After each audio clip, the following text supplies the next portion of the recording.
Venues de toute la province du Nord Kivu, ces familles ont pris la route au petit matin, réveillées par des tirs.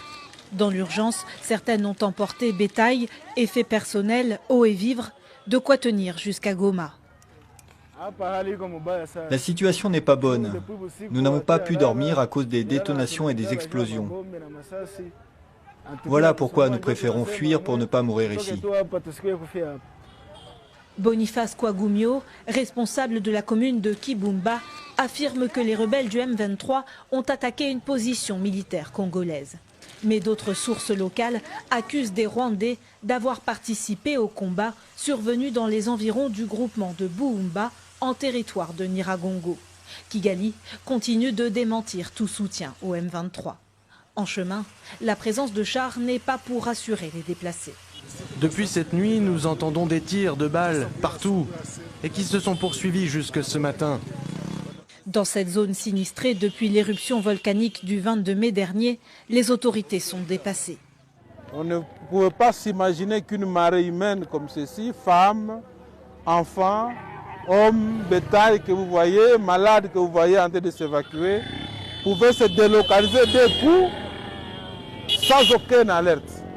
Et donc nous sommes devant un défi d'identifier rapidement un site d'accueil. En début de semaine, le Rwanda avait affirmé que plusieurs civils avaient été blessés non loin de la frontière par des tirs de roquettes de soldats congolais et appelé à une enquête urgente. Kinshasa n'a pas réagi à ces accusations.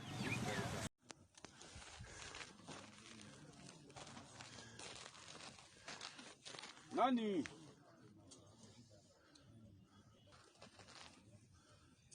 Oh, Bodaki Nazawa. Bengaya.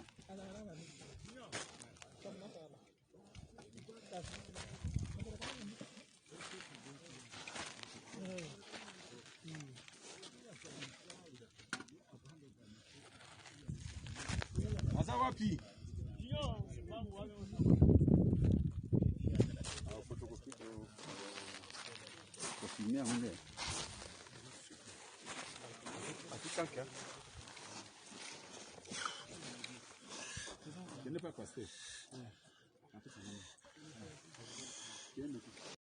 Oui. Alors continuez pour mettre fin à l'activisme de ces détenteurs illégaux d'armes à feu. Voilà ce que je peux vous dire pour le moment. Ouais.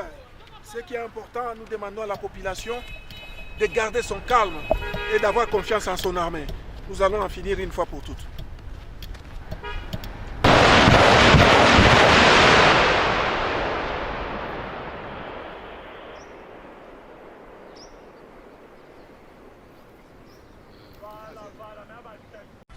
Hawa ni maelfu ya wakazi wa Kibumba na sehemu mbalimbali kutoka maeneo haya ambao wanakimbia mapigano inayoendelea kati ya waasi wa M23 na jeshi la serikali. Wengi wao wakibeba godoro, watoto na hata na mbuzi. Wasema kwa nini wamekimbia? Ilikuwa tuasiri jiste. Sasa tukisikia masasi naanza piga kisha njoo tukikimbia na muda hii hatujua kama ni nini tunakimbia. Masasi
Owe bya mazanga.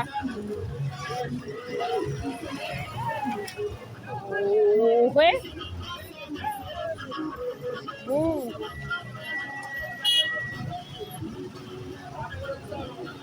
Papa, huku situation inakuwa ngufu, basoda wanarudia wako nakimbia, basi population inapanike. Hivi na mimi nataona gisi ya kugeuza kichwa kamio. Basi na mimi nirudie, basoda nasema huku situation inakuwa ngufu. Gisi uko naona. Bonjour Monsieur le Président, je suis Monsieur Timothée Tchaombo Choucha.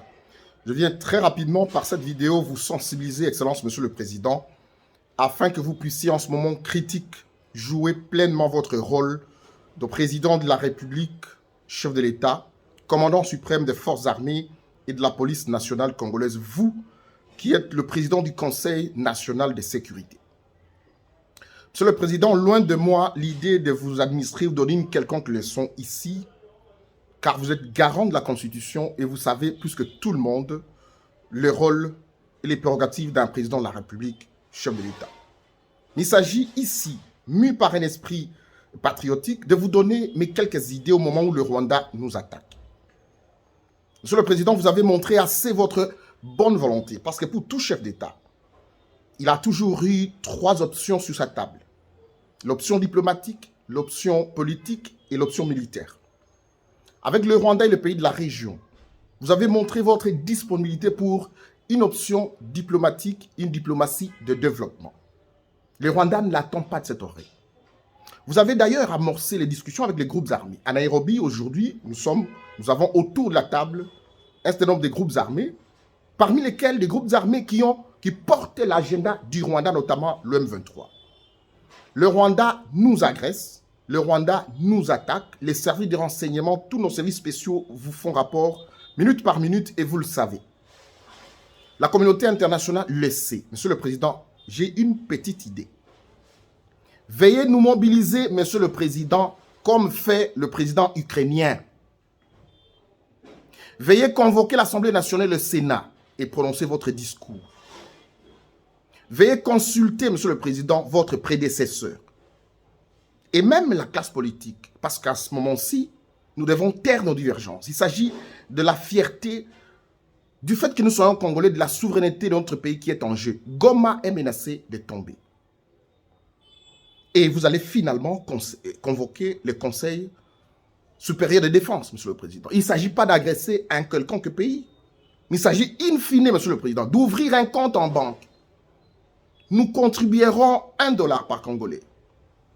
Et nous irons avec notre armée au front et en finir une fois pour toutes avec tous ces groupes armés. Fermer nos frontières pendant ces temps. Le vice-premier ministre et ministre des Affaires étrangères, Christophe Lutundula, pourra convoquer l'ambassadeur rwandais ici, Vincent Karega, et l'expulser de notre pays. Parce que ça revient avec récurrence que ce pays voisin, malgré votre bonne volonté, continue à nous humilier, Monsieur le Président. C'est un des moments particulièrement difficiles qu'on reconnaît des grands esprits.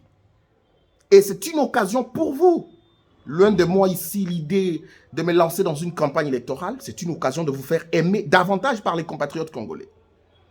Le Kivu fait partie de la RDC. Il ne s'agit pas d'un territoire lointain de 100 000 km.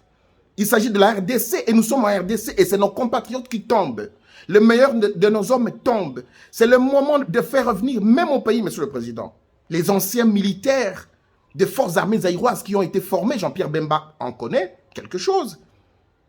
Et c'est même pour ça que j'ai dit que vous pouvez convoquer, consulter nos compatriotes qui sont acteurs politiques. Nous nous rappelons bien comment Jean-Pierre Bemba a mené des opérations contre Moutebousi. À l'époque, d'un +4.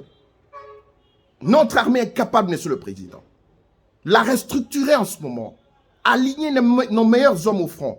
Nous pouvons y arriver. Monsieur le Président, j'ai 47 ans. Je me sens capable de porter la Kalachnikov et tirer sur l'ennemi parce que nous avons assez montré notre bonne volonté. Je conclus en disant qu'il n'y a aucune leçon à vous donner ici, Monsieur le Président. Vous savez ce que vous devez faire parce que vous êtes garant de la Constitution. Vous connaissez les rôles, les prérogatives d'un chef de l'État. Mais nous, Congolais, nous ne sommes plus prêts à accepter l'humiliation du Rwanda sur nous. Nous ne sommes pas une petite province du Rwanda. Nous sommes la République démocratique du Congo et nous avons un président de la République. C'est à vous de nous démontrer maintenant, Monsieur le Président, que vous êtes le meilleur commandant des forces armées et de la police nationale congolaise. J'aimerais conclure en disant que si Étienne Tshisekedi pouvait vous regarder et revenir en vie, il serait fier de vous dans les décisions que vous prendrez dans les heures qui suivent. Merci, Excellence, Monsieur le Président.